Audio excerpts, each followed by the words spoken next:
Dulu di seminari miskin, jadi pastor so kaya. Aduh. Dulu cuma berjalan kaki, sekarang aduh pertandingan mobil-mobil. Engkau boleh khotbah berapi-api di gereja mulut busa, hanya 0,00000 sekian yang ingat engkau punya khotbah ini. Mereka sudah keluar di pintu gereja itu, ya. Mereka keluar di pintu gereja itu. Mereka hanya ingat itu apa? Wabi, kosi, veo, fai, kuda, jara, rongo, uma, ngebo. Mereka tidak ingat engkau punya khotbah. Khotbah yang paling real itu di kebun untuk orang miskin.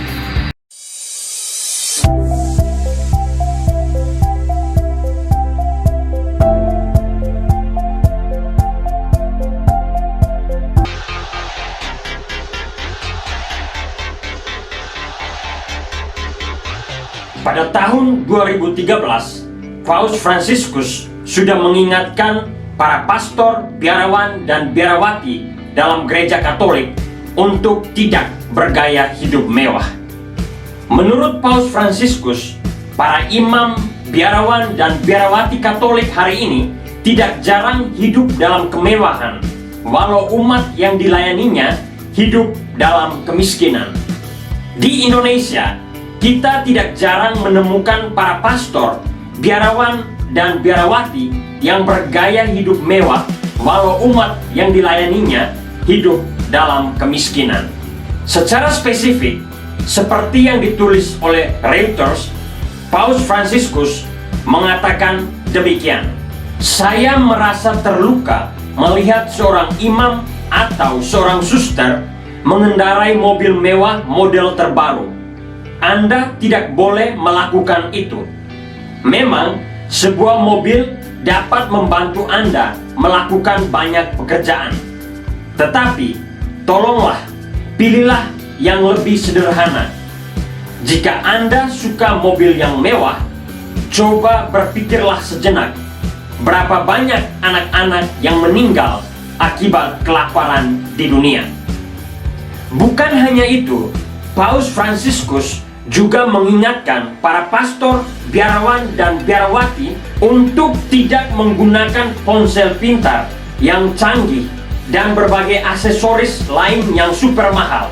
Sebab, menurut Paus Fransiskus, memiliki semua itu bukanlah jalan menuju kebahagiaan. Tetapi, bukan hanya Paus Fransiskus yang mencemaskan gaya hidup mewah para pastor, biarawan, dan biarawati hari ini. Di Indonesia, Monsinyur Petrus Canisius Mandagi juga mencemaskan hal yang sama, seperti dalam cuplikan video berikut. Di masa yang akan datang, cukupkah dengan adanya kuantitas imam? Banyak imam, cukupkah? Atau harus lebih diutamakan kualitas para imam? Karena seringkali ya saya tidak tahu di sini, mari di Ambon, aduh banyak juga imam poyoyo. Aduh, semulai kepala batu, semulai jadi kaya. Dulu di seminari miskin, jadi pastor so kaya. Aduh. Dulu cuma berjalan kaki, sekarang aduh pertandingan mobil-mobil. Paus Fransiskus tidak saja berbicara tentang kemiskinan dan menasihati para imam, biarawan, dan biarawati untuk hidup dalam kesederhanaan, tetapi juga mencontohi itu dalam kehidupannya sendiri. Paus Fransiskus juga hidup dalam kesederhanaan.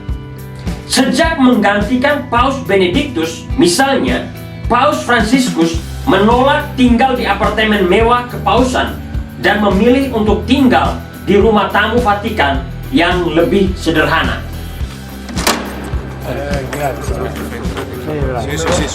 Entra per accendere le luci.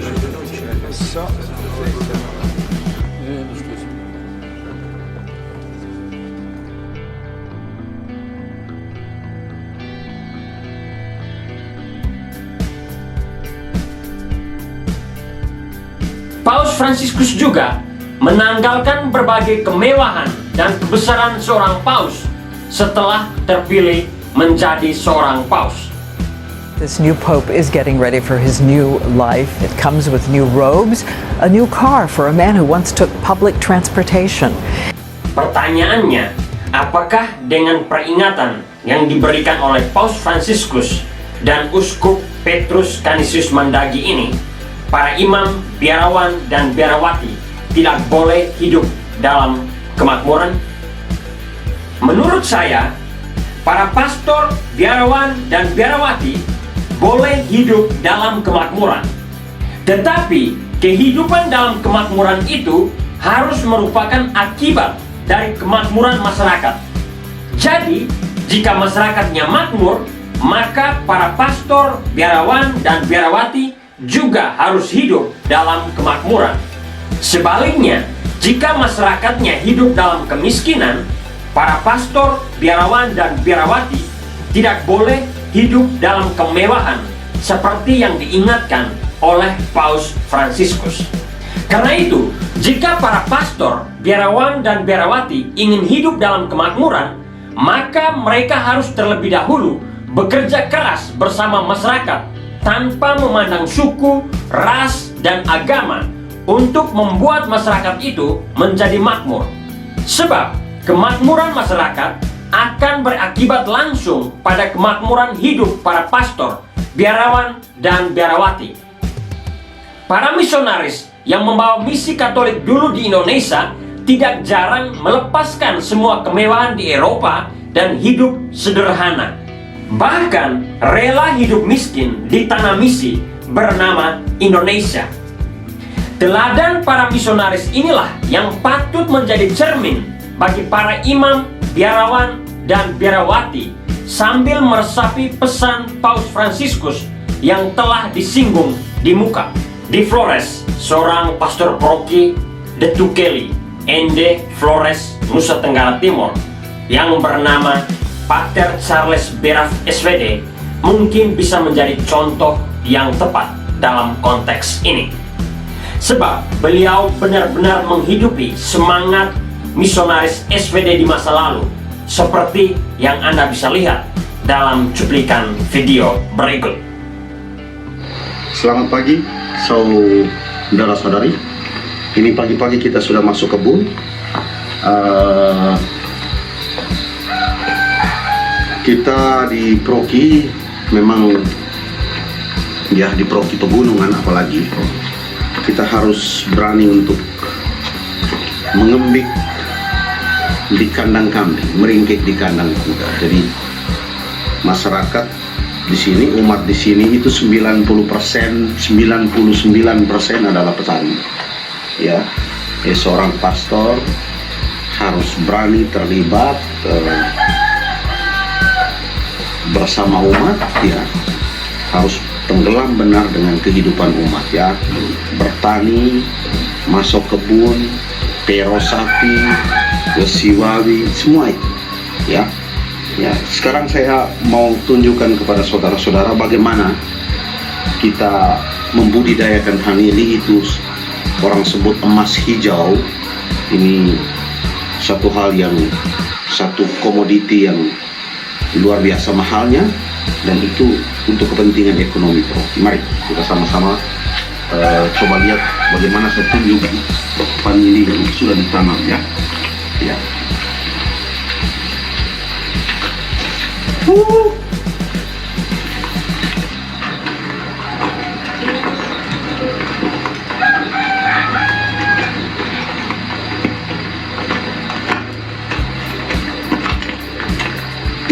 Ini rencana kolam ikan,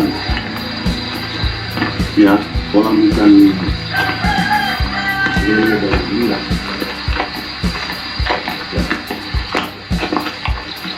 Baik saudara, ini vanili, ya, vanili yang sudah umur 2 tahun, dan ini batangnya besar-besar, ya. Kita berharap tahun ini dia bisa berbunga, karena kita sudah siapkan yang namanya persiapan bunganya. Jadi ini persiapan bunga. ini ditanam 2 tahun yang lalu dengan batang yang sangat kecil, dan sebenarnya kita bisa membuat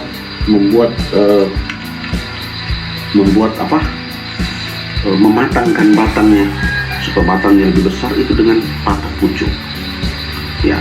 Tetapi pada saat persiapan bunga seperti ini, ya, batang di ujung di sini nih harus mati. Ini harus dimatikan, tetapi nanti akan muncul bunga bagian ini, ya, pada musim panas, bulan Mei Juni itu waktu yang tepat untuk berbunga. Jadi sebenarnya tanaman juga bisa dikendalikan, kita pelajari karakter tanaman lalu kita bisa kembangkan, ya. Baik, ini ada yang muncul sampai dengan apa? Sampai di luar pagar ini. Kalau ini, ya, ada sekitar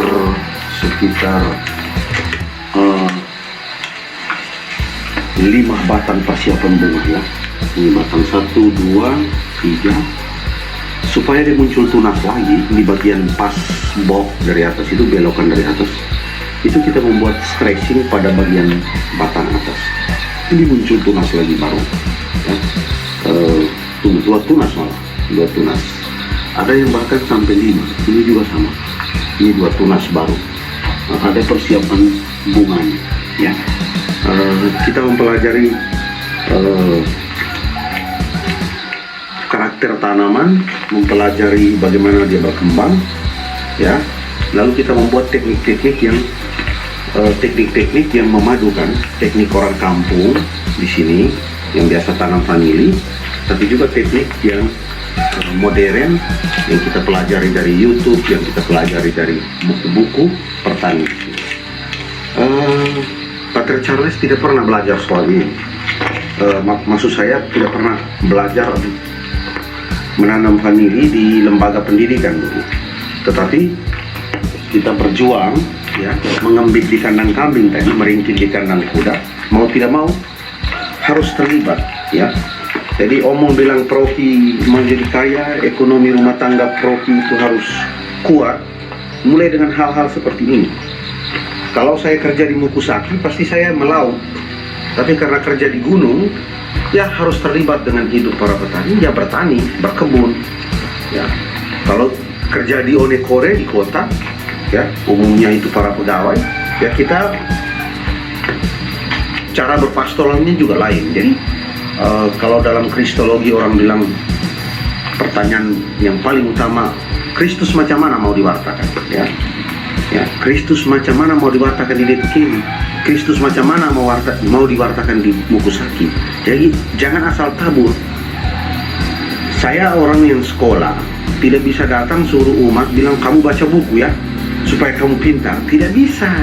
Saya harus berkebun, memadukan ilmu teknologi, ya, dengan konteks hidup orang itu hidup, ya, demi abemula keomboka ura lolo kita juga ikut, tetapi kita beri sentuhan pastoralnya di sana, beri sentuhan teknologinya di sana.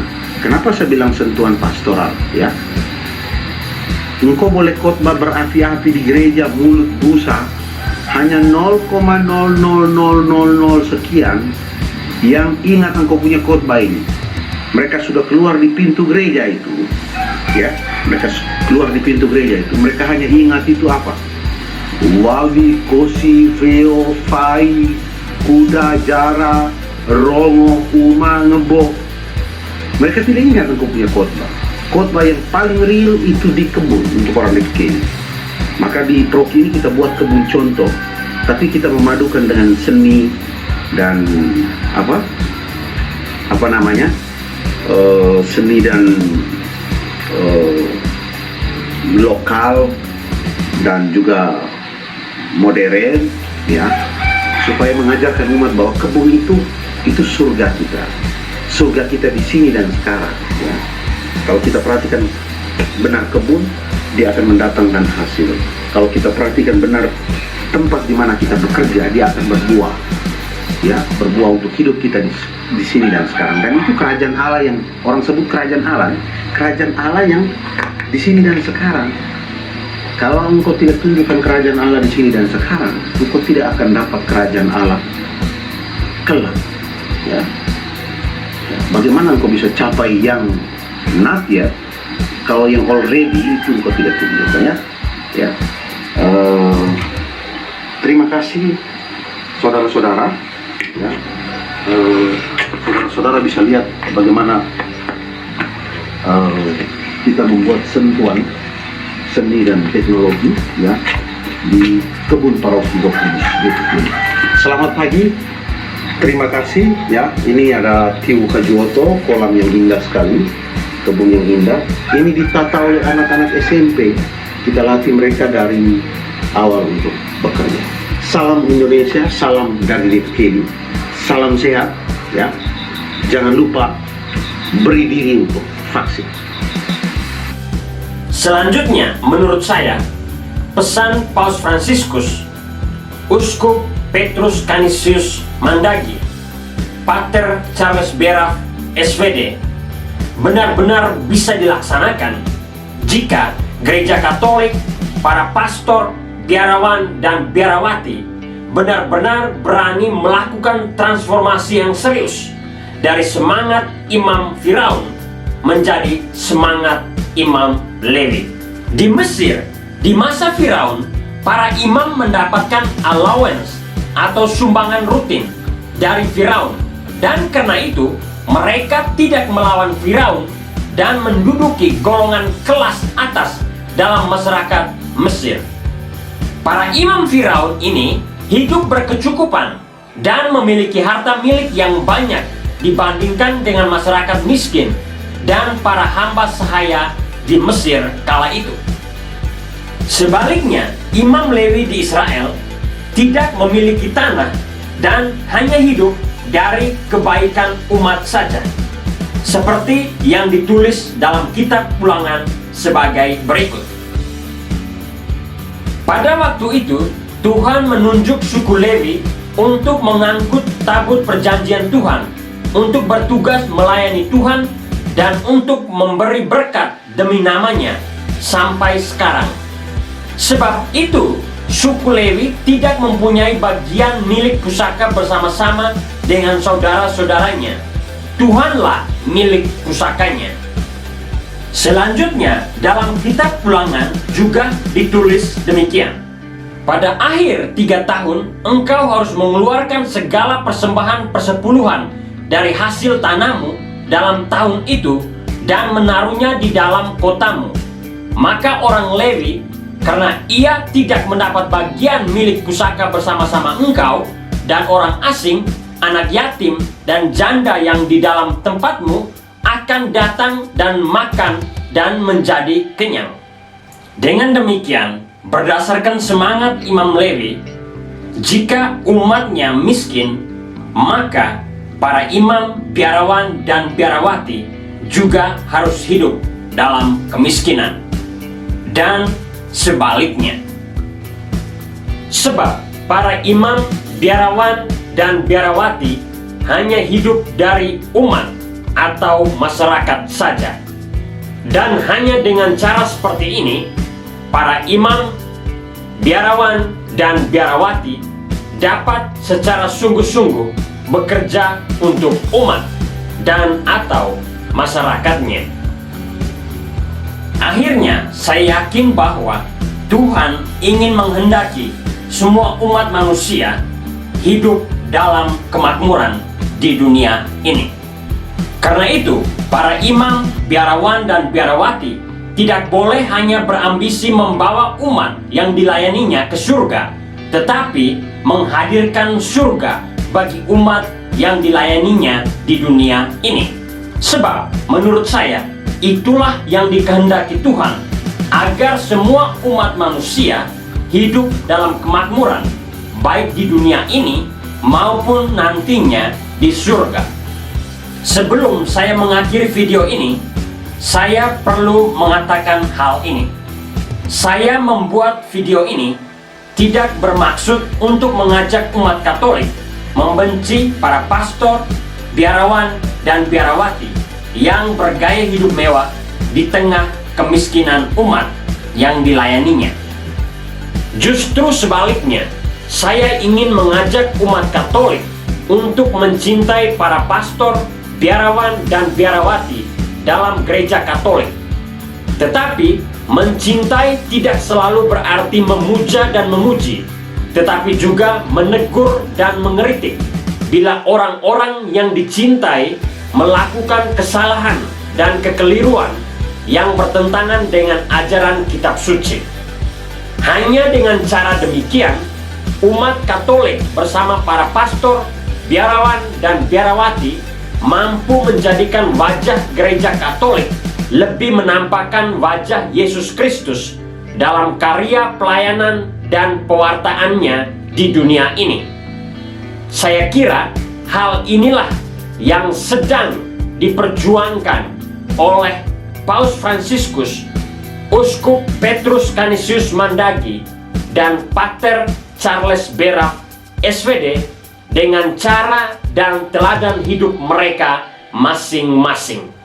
Untuk perjuangan dan komitmen Paus Fransiskus, Uskup Petrus Canisius Mandagi, dan Pater Charles Beraf, SVD, pada kesederhanaan demi membangun gereja Katolik yang lebih menampakkan wajah Yesus Kristus di dunia ini, maka mungkin tidak terlalu keliru jika saya memanggil ketiga tokoh ini sebagai santo atau orang kudus yang masih hidup dalam gereja Katolik di abad ke-21 ini.